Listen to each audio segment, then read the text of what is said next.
Radio, smart speaker, app and online. This is the Red News. Nigel Farage believes that his plans could stop small boat crossings within days. Reform UK's so-called Operation Restoring Justice was launched today. The party leader also claims it'll save cash.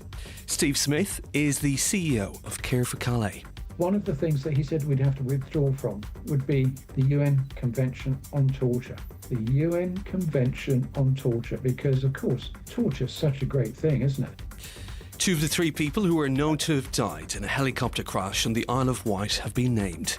Polish nationals Justyna Chowska and her partner Wojtek Kolakowski were in the aircraft during what's believed to have been a flying lesson. And Victoria Beckham's fashion and beauty business has enjoyed surging sales as its best-selling eyeliner helped it shrug off a wider downturn for designer brands. The label reported its fourth year in a row of sales growth. That's the latest from Radio News Hub. I'm Dave Cronin. Millions of people who bought a car on finance were stitched up like a kipper because of hidden charges they knew nothing about. If you bought a car since 2007, you could be one of them. At the Claims Guys Legal, we'll find all your relevant finance agreements, even if you can't remember any details. Any agreements we find could be worth thousands in compensation. Text PCP to 60777. Text PCP to 60777 now. The Claims Guys. You can claim for free direct to your lender and then the Financial Ombudsman. Forget the Mackhams, forget the Mags, Smoggies and Proud. This is the Red.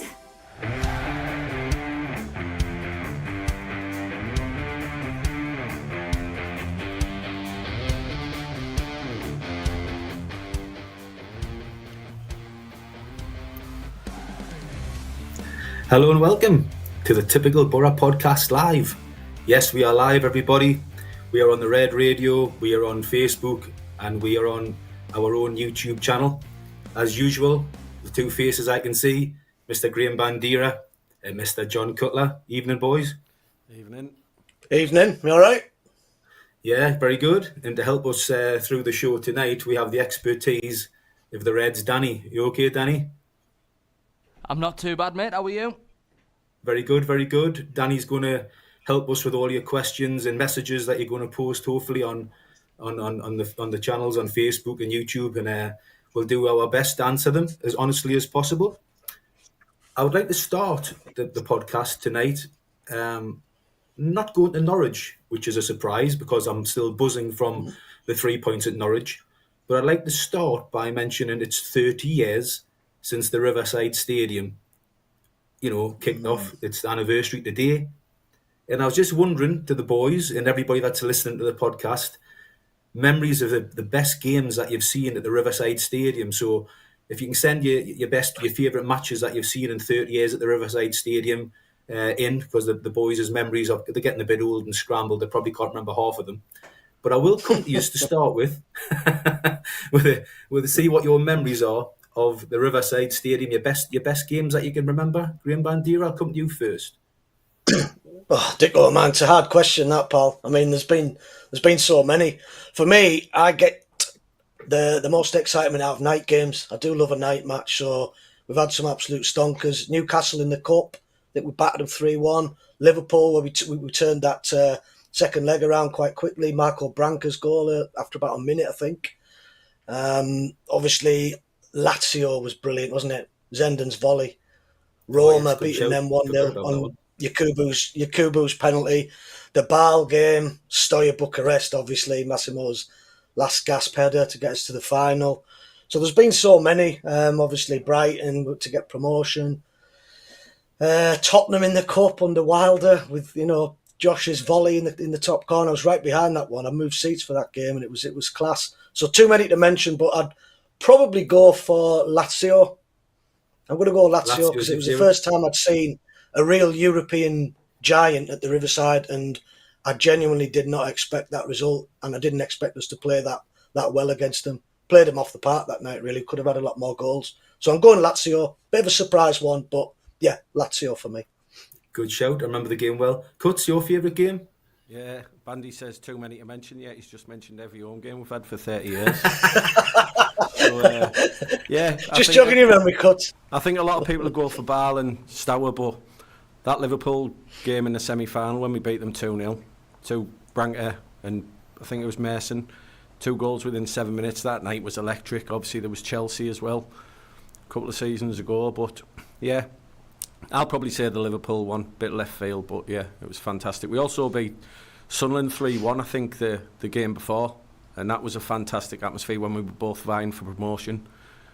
Yeah, so them two stand out for me. Like, I'll put one in the mix myself, which is sometimes gets forgotten about, which is the semi-final victory over the invincible Arsenal team, the Riverside Stadium 2-1 to get to the Carling Cup final and win my first ever trophy. That often gets overlooked how good a victory that was against the Invincibles at the Riverside Stadium. But I'll leave the rest open to the fans to come in and share your memories of the Riverside over the last 30 years. So we'll get cracking and stuck into the Norwich City game. Obviously, we went to Carrow Road, come back with the 3 points. Finn Azaz, Tommy Conway are doing the damage again. A superb 3 points at a tough place to go. Graham, you watched the game. What were your thoughts on the Middlesbrough performance on the day? How it was set up? There's only one change to the team, so he's keeping it quite keeping the same cohesion week in, week out, which is nice to see. What was your thoughts on the game at Norwich? Yeah, first and foremost, I think you're right. It's nice that we've got a bit of momentum now and we are actually making maybe one change if maximum. So yeah, continuity is key. Momentum's key. I didn't think we played particularly well. First half, we didn't start well. We didn't really get into the game as quick as we could have done and stamp our authority. But again, we stood tall. We grew into the game. And then 2 moments of magic, just before half time. Two goals in 2 minutes. Absolutely brilliant, which set us up beautifully for the second half, which, again, it nearly got wrestled away from us. But I'll be honest, I wasn't too concerned. There's the old adage, typical Boro, but we just look a lot more solid, a lot more compact, a lot more organised, and we generally don't look like we're going to concede too many goals at the moment. So overall, it was a good, solid, battling display. Not as much flair and panache as we saw at Millwall. He did make substitutions and they proved vital. So, yeah, a good solid performance and long may that continue. We're going to need to put in a similar sort of shift against Sheffield United. Cuts, big 3 points at Norwich. Were you impressed by Middlesbrough again on the day? How it was set up? We seem to be having a bit of Teesside steel through the side now, don't we? Yeah, I mean, we've won at Millwall and we've now won at Norwich, 2 tough championship places to go and get results at. I think we've got individuals that are performing right up there, like Hackney, Morris. I thought Ayling was outstanding on Saturday, to be honest. But we could have been sat here talking about us banging in 5 or 6 goals because we missed some really good chances. So we could have actually blew them out the water, but I'll take a 2-1 victory, and momentum is a big thing in football. So let's keep it going for as long as we possibly can and see where it takes us. I think one big ingredient that we've been missing over the last few years as well is Lady Luck. We've been a luckless team, I think, for quite a while. I know it's not all about luck. You finish where you deserve to finish, but luck does play a part. Yeah. And just moments in games this season. Millwall, when Coburn has that chance with a header and he hits both posts, we get away with it and we take over the game. We comfortably end up winning the game 3-0. And on Saturday against Norwich, when the game was getting a bit sticky, Jacob Wright, poor challenge on Aidan Morris, gets himself sent off, swings the momentum back into Middlesbrough's favour massively, I think. And I just feel this season that there's a lot going our way, both on and off the pitch. And was it Bandy mentioned the substitutions? Again, Rob Edwards, during the game, his game management, his substitutions, Hansen come on for Whittaker on 67, Bergzau comes on for the goal scorer, Conway on 67, Nipan comes on for the other goal scorer, Azaz on 72, and later on Borges comes on for Silvera to shore it up. Again, great game management, which has been sadly lacking in recent times, isn't it, Cuts? Yeah, definitely. You can go back, was talking last year, week after week after week, and we all said about, instead of being reactive, be proactive. And I think I said last week about this manager, everything he said in pre-season, which sometimes you can take with a pinch of salt, the players are certainly buying into what Rob Edwards sees as his type of football. And I've got to be honest, I love in-your-face type of football. It's exactly what I want to see. It's what I've been brought up on at Ayresome Park. All my heroes were players that would bleed for the football club. And I'm over the moon with how it's going, to be honest, and the character that the players are showing and buying into what Rob wants to do. Yeah, I'd like to point out that I do, yeah. I just want to make a point about the coaching staff themselves. It's very active on that bench. You could almost set up a bench cam. It's entertaining because Watling's up and down, Viviash is up and down. He's chewing the ear of the fourth official all game, pretty much. And they're making decisions at key times, and I think they know when to take the sting out of the game. There was a bit during the game where Sol Bryn went down and my heart sank, thinking, oh, his shoulders popped out again. I'm not so sure there was an injury there, if I'm honest. I think he might have just been told to go down and just kill a bit of time, because it was Josh Sargent at that point was running amok and he was causing us a few issues, and that just took the sting out of the game for a good 3 or 4 minutes. And then after that, his shoulder didn't look like it was giving him too much trouble. So I just wonder if there's little things like that which are helping us through games and making us more of a dominant force. We do look like we are quite keen on imposing, I'll say it again, housery, and it's working a treat so far. Even the celebrations of the goal. Sorry, Cuts. I'll come back to you. Just because you mentioned the goalkeeper going down injured there, Bandy. We've had a question in from Andrew Hill on our channel saying, do Boro need a new goalkeeper if Glover left? Because Boro, I know, have 2 goalkeepers, but I reckon Boro still need another goalkeeper. Do you think Middlesbrough need to get another goalkeeper in before the window closes? I think we probably need someone to give Bryn competition. Yeah, someone who's significantly better than Dieng and Glover. Because I think they're way off in terms of ability compared to Bryn. If Bryn does get injured, we're in trouble. So yeah, it's a good point. I think I said at the back end of last season I'd love to have signed Travers and have him as our number 1 keeper, but that was too far for us. We can't stretch to that to bring him in. Turns out he's gone to a great club anyway. So I'm happy with Bryn. I was happy with him last season prior to his injury. Top quality keeper. He's got a presence about him. Got an understanding already with his back 3 or back 5 if you want. So yeah, I'm happy. But yeah, it would be good to get an able deputy in. Cuts, I'll just come back to you. Not for me. I think it'd put too much pressure on Sol. I think the number 1 shirt is now, or number 31 or whatever he is. I think Dieng's a capable substitute, personally.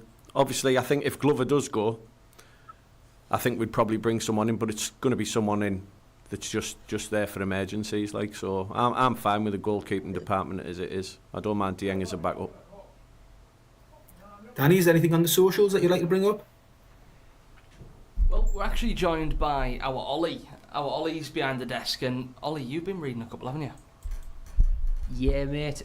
We've got a message in here from Mohammed who's saying Middlesbrough are adamant they will not be selling Hayden Hackney, and the Northern Echo put this out.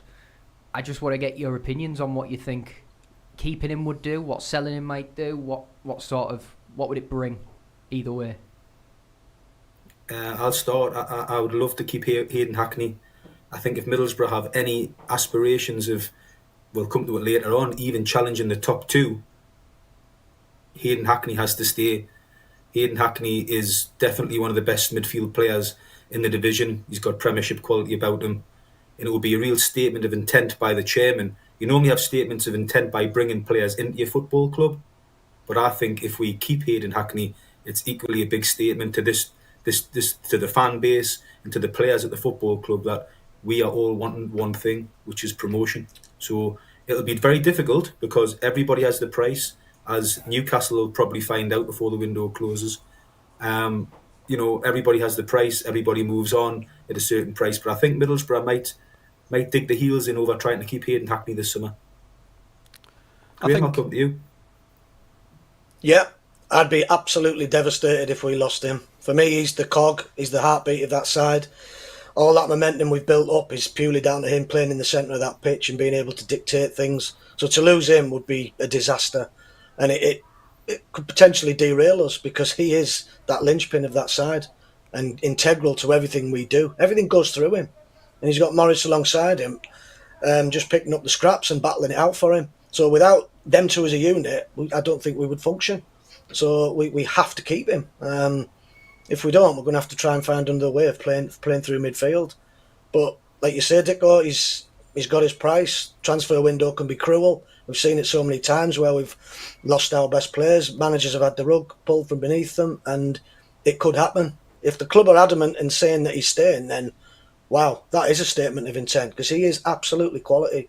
I said the other week he's the best player in the division, and I still stand by that. And if he did go on to the Premier League, you'll see how he can improve and how he will be an even better player. Quality player. We've got to keep him at all costs if we can. Do you think we'll keep him, Cuds? I think it'll be very difficult. I think the start of the season, coupled with already lots of clubs will have been looking, but we're not privy to discussions that have taken place between Hayden and possibly Steve Gibson of where they've said if a set price gets met like it did Ipswich. Now for me, I've said it for weeks and weeks, that 20 million valuation was absolutely rubbish.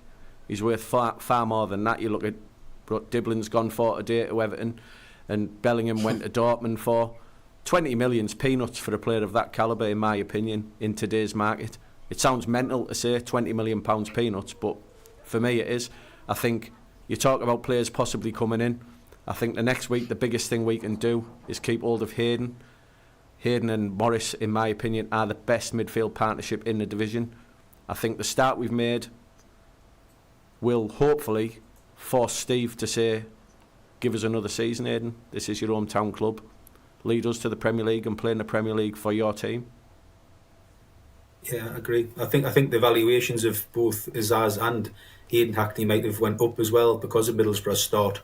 If we had took the money when it was on the table a few weeks ago, we might have been looking back now, looking at two poor sales of two players that are worth a hell of a lot more than what's being bandied about at 12 million for Azaz and 15-20 million for Hackney. That looks chicken feed now, doesn't it, after the start of the season we've had? So hopefully Middlesbrough will dig in, and if they do go, it'll be for a lot more money than that. So we'll move on to the next bit I was going to talk about, which is... I'm just going to cut in very quickly. I'm just going to cut in very quickly. Please. We've got Gareth in on the WhatsApp saying, if Hackney stays this summer, we will go up. Big shout, but, at the moment, why not? Big shout, good shout. It's good to hear the fans confident.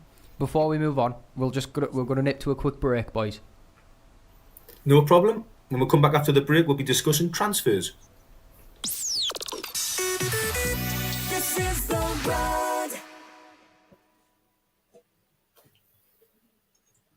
How are you feeling, Phil? You've got to be happy with that result. Well, I've been eyeing a deal on a Hyundai Tucson for a while now, John. And when I saw I could get one with 0% finance at SG Petch Middlesbrough, I took my chance and bagged the one I wanted. It's perfect for the whole squad. The missus is well happy. Score a match-winning deal with 0% interest-free finance on every brand new Hyundai Tucson right now at SG Petch on Skippers Lane, Middlesbrough. Take your taste buds on a culinary journey at Rio Brazilian Steakhouse and Tomahawk Steakhouse. Prepare for a carnival of South American flavors at Rio Brazilian Steakhouse as you dine on prime steaks cut and cooked the Brazilian way.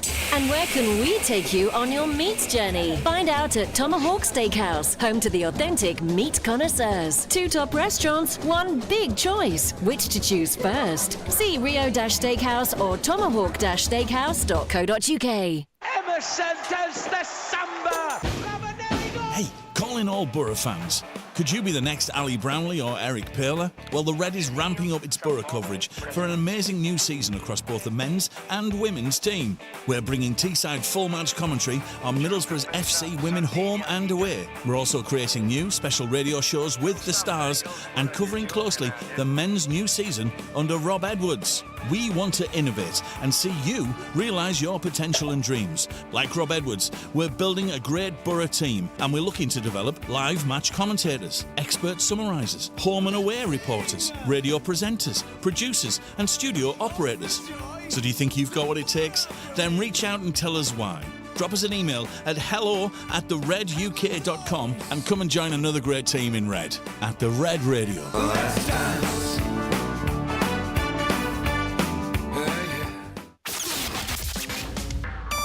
Yeah, we're about to go back now, gents. Okay. This is the Red. Hello and welcome back to the Typical Boro podcast live. Before the break, I said we're going to get in and discuss some transfer news. So before discussing players coming in, one that's already through the door, which we haven't discussed, boys, is the defender Adilson Malanda from Charlotte FC in the USA. Big statement of intent by Middlesbrough, bringing a player that's never been played football in England before for £6 million, rising possibly to £7 to £8 million in time. Did you see him get man the match the other day for Charlotte? Crowned king. I did. For getting a man the match. Went up the stairs, fireworks. Nah. we can't have that nonsense in our league. Yeah. We can bring him across. But leave the crown and leave the fireworks in the USA. Yeah? But apparently he's supposed to be really, really highly rated. Dean Smith, ex-Aston Villa manager, he's the manager of Charlotte over there, and he apparently said after the game that he reckons he could get a game for most Premiership sides. He rates him that highly, but agrees that he's moved to Middlesbrough as the right step for him. So he's got big reputation coming over in January, and the centre halves that we've got at the moment are playing exceptionally well. So it's no guarantees that he's going to walk into the team, but it's a nice problem to have. Before January even the window opens, we know we've got a big player that's going to improve the squad. Graham, I'll come to you. Yeah, it looks a very astute signing. If you're cherry picking the best players in that league, then that can only be a good thing. If you look at the standard of Aidan Morris, who's come from the same league, then we're definitely onto a winner with him. My first thought was, wow, the size of him, absolute beast. He looks like he's going to marshal that back line. Something rotten. He looks brilliant. So yeah, I mean, we've talked about the squad depth quite a lot as well. So to have him in, whether or not he's a starter or he's surplus to requirements and ready to step in, brilliant. Competition for places is good. And I go back to the point about Sol Bryn. I think it would be helpful to him to have competition for him as well, rather than Dieng and Glover, somebody a little bit better. But yeah, I think he looks like he's an absolute monster. So yeah, let's bring him across and see what he can do. Good management by the club, Cuts, to get somebody in, even though he can't play till January, to have the foresight to look ahead to the future, to get a player in that might not have been obtainable by Middlesbrough come January if he continues his level of performance in the USA. Yeah, I mean, reading between the lines, one of the main reasons how we got the deal over the line was us allowing him to go back on loan and finishing the season there. Some of the other clubs, you can possibly argue bigger clubs than us, weren't willing to do that. I've watched a few clips of him on YouTube, and where we had a mixture of Kaka and Janino last week, I think it's a mixture of Maldini and Beckenbauer, some of them 40-yard balls he was bringing about. That'll do me nicely. Great shout, John. John. Will do me. Get the new Ugo in. That's what he looks. Yeah. He looks a big, powerful centre back. He'll do me. He looks quick. And he looks good on the ball as well, doesn't he? It looks like he can play a little bit. So it'll be interesting to see where he fits in come January. Well, we'll probably do that a little bit of pace, if anything, don't we, at the back? That's probably one thing we do like a little bit of. So if he's going to add a bit of physicality and pace, it's only going to make us stronger moving forward, isn't it? Absolutely. I think it also hints to the direction that Rob Edwards wants to take us in terms of us being very, very difficult to beat. We are definitely building from the back, and that pleases me so much. The days of us being soft-centred and just rolling over and having our bellies tickled seem long ago now. So yeah, long may that continue as well. One player that looks close to becoming a Middlesbrough player as well is Calais Sané from Lausanne in the Swiss League. 24-year-old from Senegal. He's got 3 goals in 3 games this season for them. He's got 3 goals, I think, in Europe in the Conference League. Similar stats to Latte Lat. Maybe the scouts are looking at a player that's going to come in to possibly grow like Latte Lat did. He's quick, like Latte likes the ball played in behind. Maybe the scouts are hoping for Latte Lat Mark 2. Probably again, like I've just mentioned, a position Middlesbrough lack a little bit of pace. He's in the last year of his contract, so again, it won't cost a fortune. I wouldn't have thought. Would you be happy to see Tommy Conway get a bit more competition up there? I think Tommy's alluded to that himself, that he's, competition is healthy and he welcomes any level of competition at the club.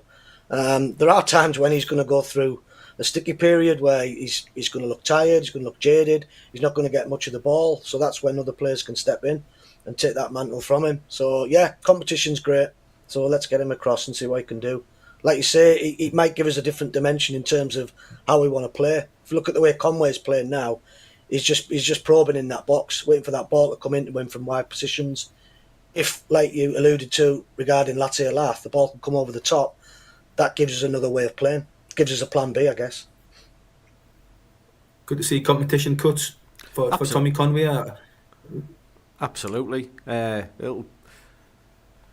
that Tommy would sort of not work as hard as he does, because we all know what his work rate's like, but it'll just give him a little bit more of a push. I was glad to see him get his first goal at the weekend. I think that'll do him the world of good. But you can't ever question Tommy's work rate, and his interview afterwards was great about what he's doing for the team. He might not be on the score sheet, but he's working hard. He's part of a team that's winning.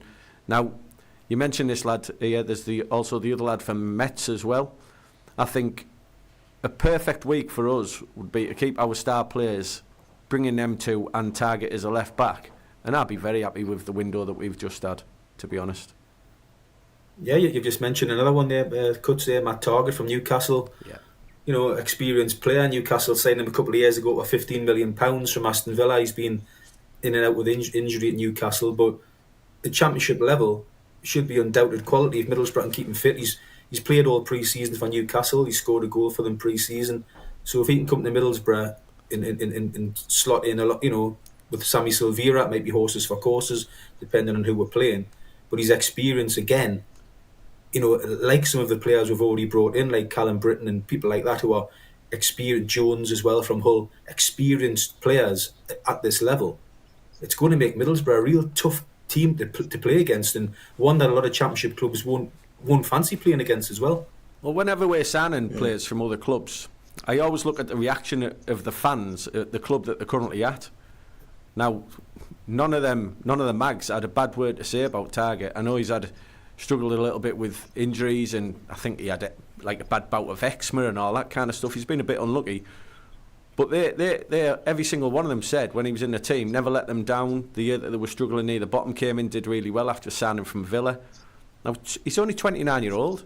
He'll be an absolutely fantastic signing for this football club if we can get it over the line.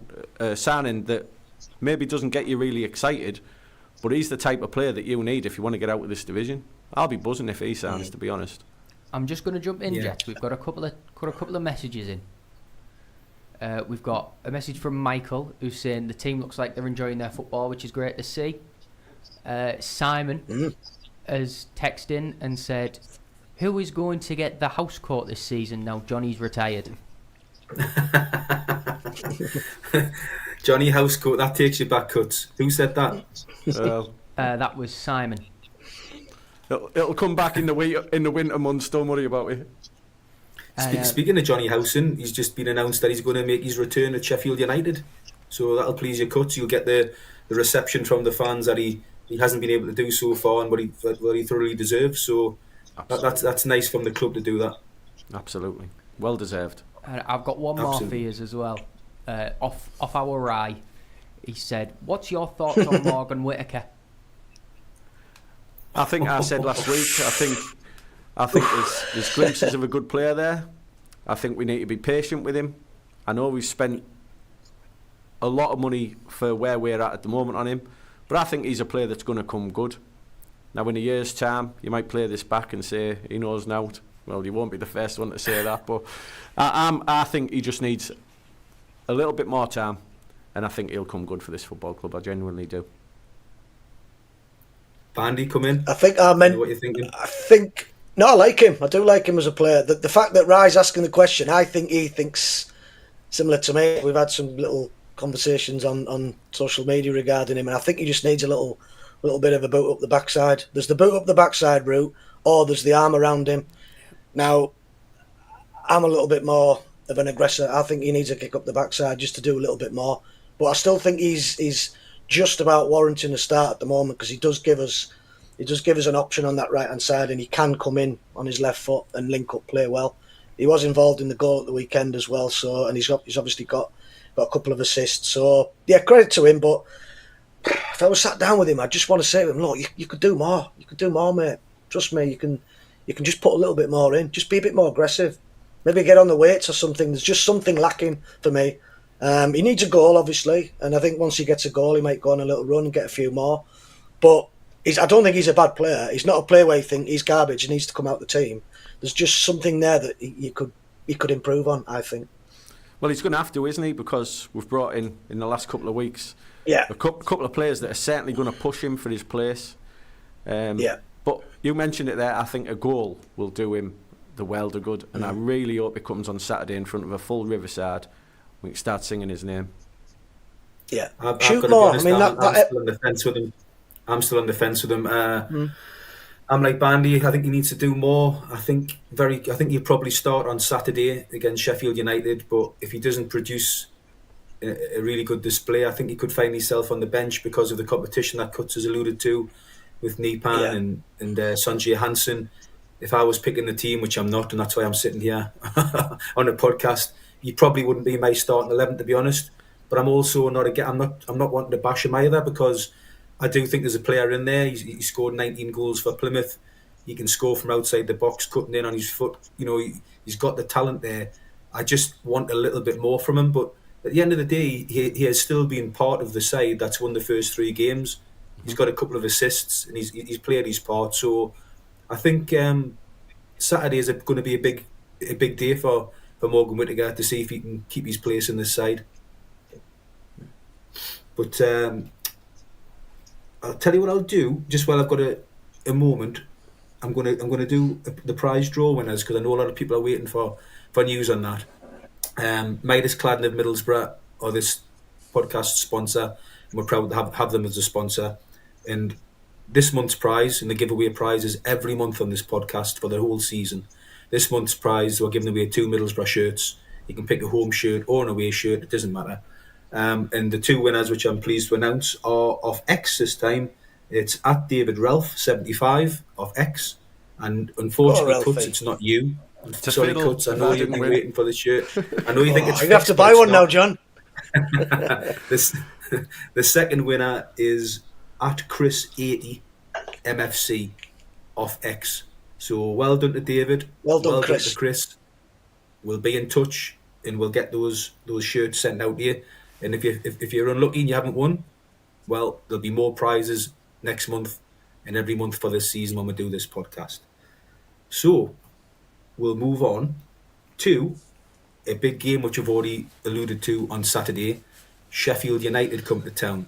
Now, if we had mentioned this game 3 or 4 weeks ago, I think we would have been saying, I'll take a point all day. But looking at what's happened in terms of Middlesbrough's form, Sheffield United's form, you know, the signings that were brought in, the potential signings that could be in by Saturday, I think this is an opportunity for Middlesbrough to really make a statement, get 4 in a row. It would be 4 in a row for the first time since Brian Robson's 94-95 side, when they went to the baseball ground and beat Derby County 1-0 with a goal from, can you remember it, guys? I was there that idea night as who well. Scored the winner? Hendry? No. Cuts, have a guess? I'll have a go for Jamie Pollock. You've met him, Mr. Bandera. It was actually Clayton Blackmore. Oh, Clayton Blackmore got the winner. Great signing. Middlesbrough did a job for us. Yeah, he did. So, Bandy, I'll start with you. What's your thoughts going into Saturday? Would you make any changes? And it would be a real statement of intent, wouldn't it, if Middlesbrough can get 4 wins in a row and go top of the championship on Saturday afternoon? It'd be an amazing statement, just unprecedented, really. We're in territory that we're not used to. But I'll have to remind you why we call the Boro pod the typical Boro pod. And also remind the listeners and viewers as well. However, I I'm going to be optimistic and say I've seen a different side to us. A side that looks strong, compact, organised, aggressive. And we do look like we're not going to concede many goals. And I think at the moment, Sheffield United are brittle. They haven't got a point. Played 3, lost 3. Awful start to the season. I know I see John Nice covering his face with his hands, but this is a different Boro. A very different Boro. I think we will win on Saturday. However, I don't think it'll be as comfortable as many fans will probably expect. But I think we'll have enough for them. Hopefully there's a lot of fans come through the turnstiles. We can push near 28, 29, hopefully 30,000, because they'll bring a few. They're a great club, a big club, well supported. Don't mind Sheffield United. Quite similar to us, really. Bit of a yo-yo club between the leagues. Just they're having a bad run at the moment. They'll come good, I'm sure. They've got some quality players. One player that we must earmark is Gus Heimer. A thorn in our side every time we play him. But I would be pretty confident in us being able to nail him, particularly if Morris is chasing him around the pitch. So I'll go for a narrow victory, a hard-fought win. Cuts, would you make any changes on Saturday from the Norwich team, or would you go again? No, I'm a big advocate if things are going well and players aren't playing particularly bad and are earning the keep in the shirt, I would go with the same team. Now I think Saturday, it's always important, the first goal, but I think it's especially important on Saturday. I think it'll be a big crowd. It'll get the crowd going, and their fans are already on. Is it Ruben Sellers? I think they're already on his back. So I think the first, more important than usual, I think the first goal on Saturday is vital. I'm just going to interject here, gents. Just before we go to the break, I just want to get your opinion on Danny Ings is due to take his medical for Sheffield United this week. Just wondering, considering he was obviously one of our targets, I just wonder what you think. It was reported on today by Yorkshire Post. This could be our first Boro meme of the season, Dicko. I know you love a meme. Danny Ings, the player we should have signed. Yeah. No, I don't think he'd be too much of a thorn in our side. It's Heimer I'm worried about.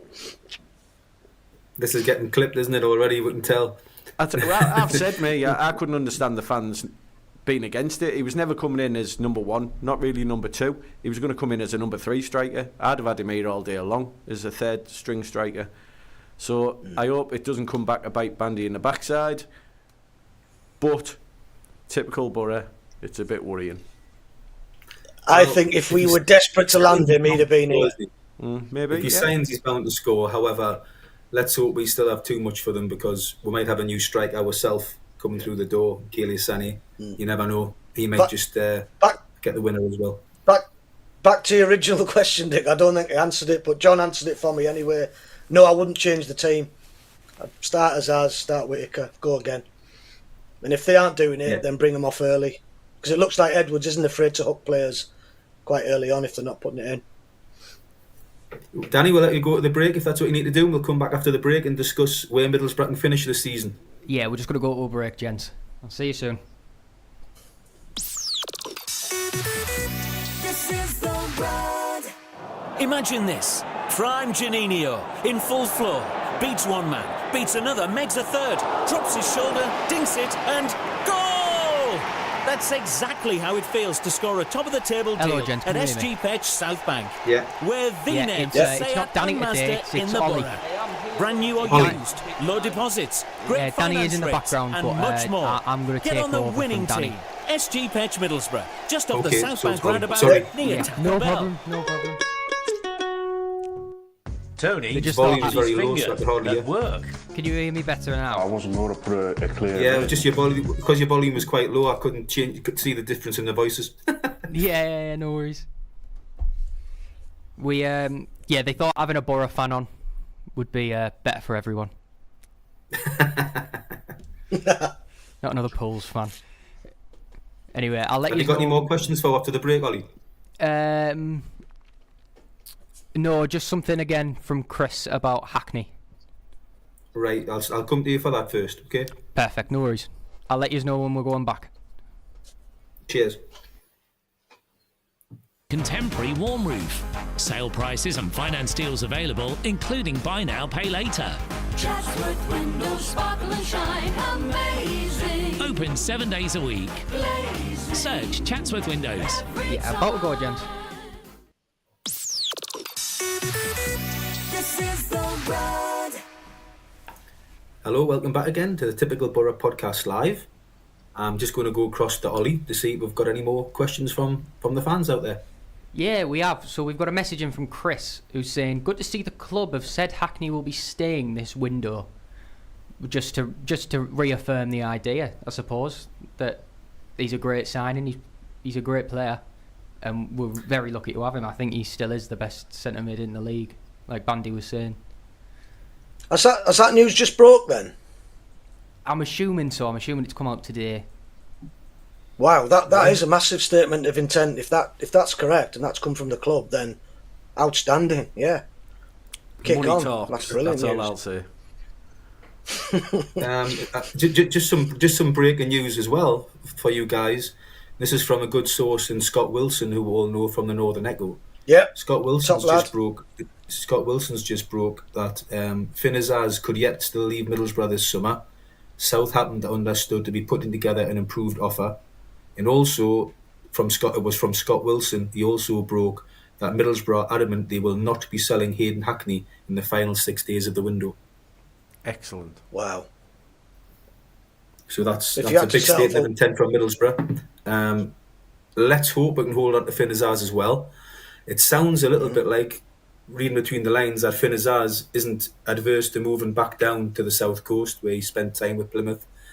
But let's hope if he does leave, Middlesbrough get the proper value for Finn Azaz. You know, anything less than 15 million, I think Middlesbrough being short-changed. And, you know, let's hope Middlesbrough, if they do sell him, have another target in place to replace Finn Azaz, because we really need to be pushing. We've got an opportunity to this season. And that's the point I was going to get onto, guys, regarding Middlesbrough's ambition for the season. If that's true about Hayden Hackney, that's ambition. You know, we've brought in some good players now this summer. What can Middlesbrough realistically achieve this season, Cuts? You know, we always say, well, we said when Michael Carrick was in charge and he got the sack and Rob Edwards come in, nothing changes for me and you. We were saying, well, the ambition should still be the same. Top 6, playoffs. If the playoffs are there for Michael Carrick, the playoffs should be there for Rob Edwards. Nothing changes. But with the start we've had, 3 wins out of 3, the players have come in, the club are wanting to keep Hayden Hackney. There could be a couple more through the door. Looking at the teams that have came up, who haven't set the world alight, the teams that have come down from the Premier League, the same. Can this Middlesbrough squad galvanise herself not just into pushing for the top 6, but putting pressure like a Sunderland did last season on the top 2? Absolutely. I said it before the start of the season. If you're a supporter of a football club and you're thinking 8th, 10th, 12th position, what's the point in going? I've said earlier, if we can keep hold of Hayden, bring in 2 centre forwards and a left back, and keep what we've got and let some of the fringe players go, I think we've got a really good chance this year. I think there's a couple of clubs up there that I thought would be dangerous to start the season that have started. Birmingham, up for one. Ipswich will come good. Like Bandy said, Sheffield United won't be down there for that long. But I look at our squad, and I've always said we have got some top quality Championship players in this squad. With a couple of additions and keeping hold of the best players, why not top 2? Certainly top 6 for me. Coventry are another one. That, we seem to be joined at the hip with Coventry over the last few years. I think it'd be great if the two, Coventry and Boro, would go up from what they've been through the last few years. I think that'd be great. Bandy, is Cuts getting carried away, or can Middlesbrough realistically challenge the top 2 in your opinion? If we keep Hayden Hackney, if we add a couple of players? I admire his optimism, because if you can't get carried away now with 3 straight wins, then when can you get carried away? However, I'd probably like to see us after 10, 12 games. I think that would give me more of a balanced viewpoint, really, as to where our season's going to be heading. It's very early days. My worries are generally regarding injuries. If we lose key players, we lost Morris for a period of time last season and we went south. and it's no coincidence when he's out of the team, we don't function as well. Great news if we can keep Hackney. That gives us a platform to kick on and try and get some good, solid results. I predicted mid-table start of the season, probably top of the bottom half, if I'm honest. And I don't think many supporters were clambering for a top 2 place, judging by how last season panned out and the radio silence throughout the summer, the non-movement of Carrick for a full month. It was looking pretty desperate, if I'm honest. And I was quite pleased when Edwards came in, just because we had a manager and it gives us a new impetus. He came in, he was a breath of fresh air. His interviews were good. He's connected well with the supporters.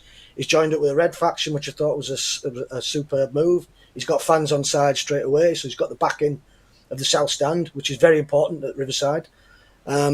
Every player seems to be on board with him. They're buying into his ideals, his methods, his style of play, and he's brought players in to suit how he wants to play. And as it stands, we're looking pretty bloody good. So let's just keep going. But yeah, 10, 12 games for me, because there's a lot of different types of game coming up.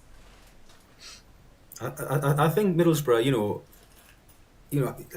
I don't want to get carried away. Like you say, Bandy's made some good points. You know, you 10, 12 games, you get a bit more of an idea. But like Cuts is saying, you know, if you can't get carried away now with 3 wins out of 3, when can you? If you win on Saturday, we'll go top of the league, winning 4 games for the first time since 1994-95. You know, if we beat Sheffield United, for example, that's a 12-point gap on them.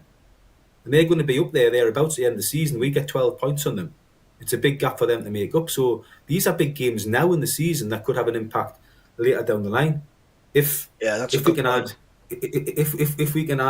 you know, a couple of players to strengthen the squad and keep Hayden Hackney, and you've got to remember a big plus point we have now is Rob Edwards, is Adi Viviash, is Harry Watling.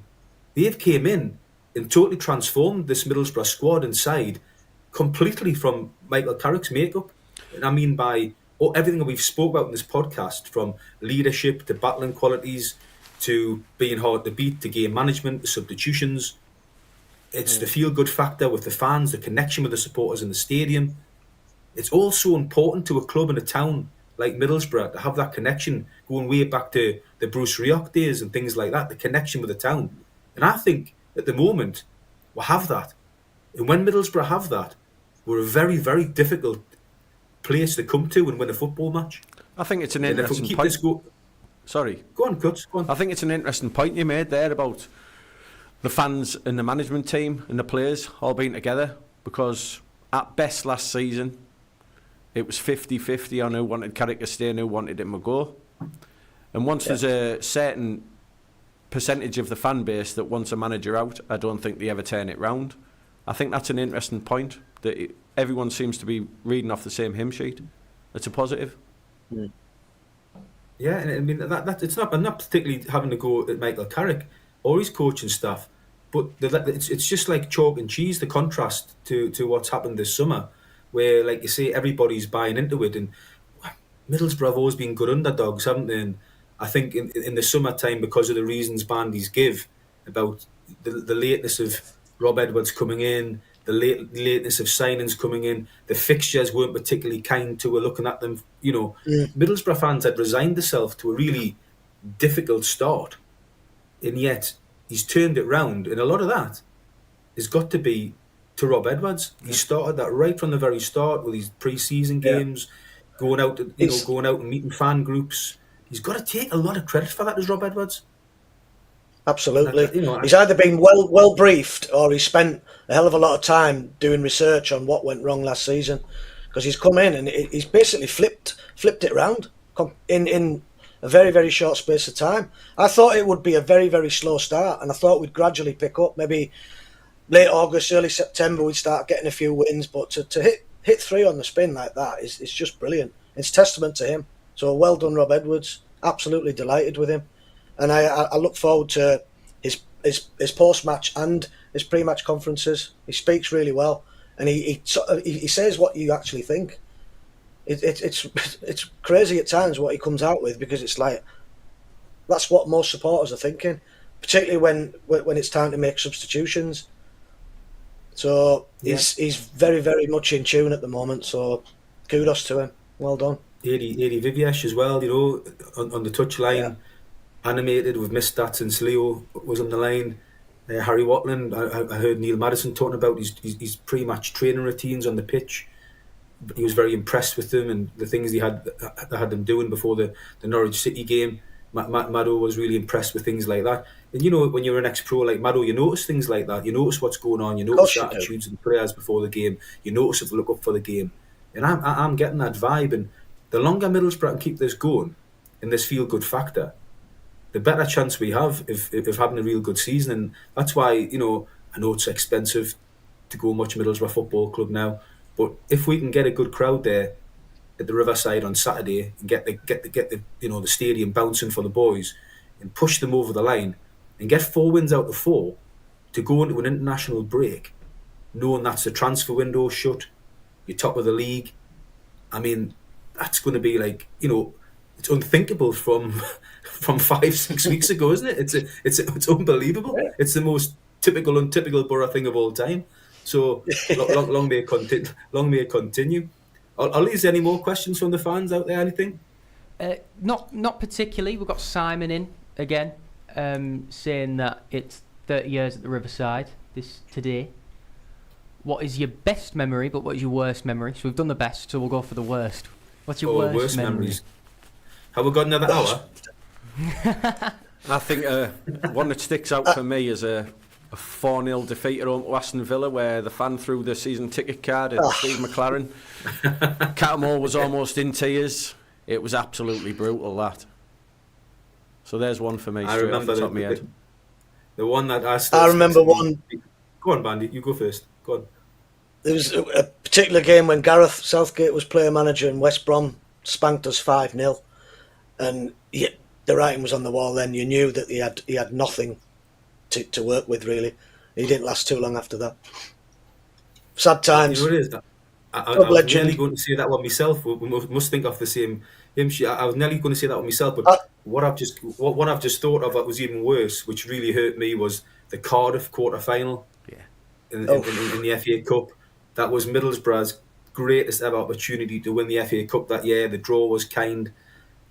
To go to Wembley and we blew it, lost 2-0 at home to Cardiff. There was a big display in the North Stand behind the goal. It was packed, the stadium, and we just went down like a lead balloon. It was awful.